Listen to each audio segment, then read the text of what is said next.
Okay, our next example today, example 2, is we are asked to solve a right triangle. So what it means to solve a right triangle is we're given some of the information and we need to find all the rest of it. So in this case, we are missing an angle right here. So we'll call this alpha, which is just a Greek letter A. That's pretty easy to do since I know there's 180 degrees in every triangle. And there's 90 of it right there. That leaves me with 90. And there's 40 of it right there. That leaves me with 50 degrees, which goes right there. Okay, so 1/3 done. And now I need to find B and C.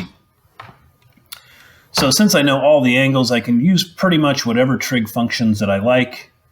This gave me the 40 degrees up here originally, so I can go ahead and use that. And I've got this, if I use this as my reference angle, then this is my side opposite, and this is my side adjacent.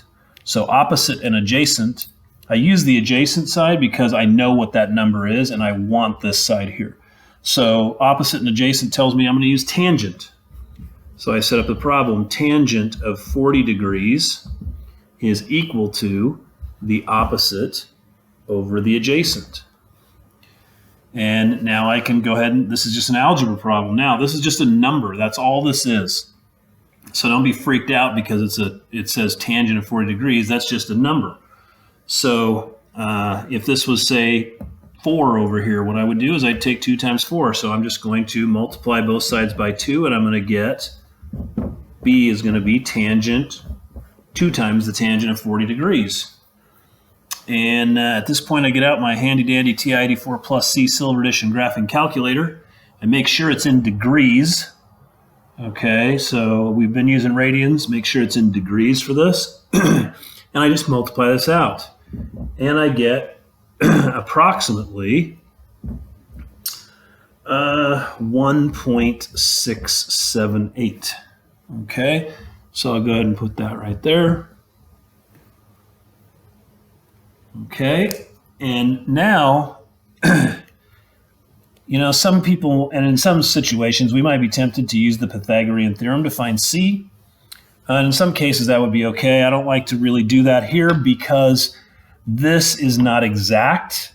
This has been rounded, so it has error in it. And if I use that in another calculation, especially one where I'm going to square something, now I've squared the error.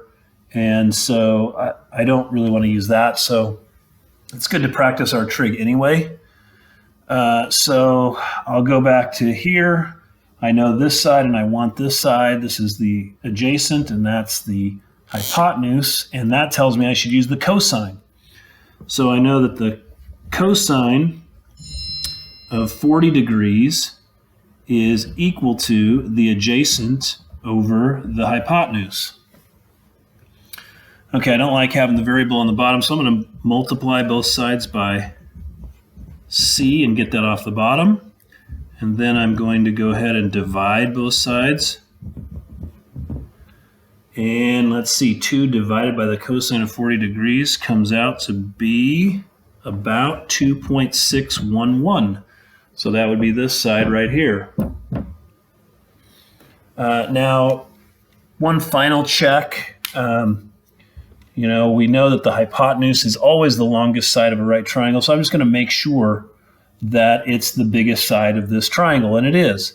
The other thing that you may or may not have known is that the smallest side of a triangle is always across from the smallest angle in the triangle. So the smallest angle is 40, the smallest side is 1.68, the medium angle is 50, the medium side is 2. So that bodes well for me. It doesn't guarantee I'm going to get it right, but it is a good check to make sure that we got everything in the right place.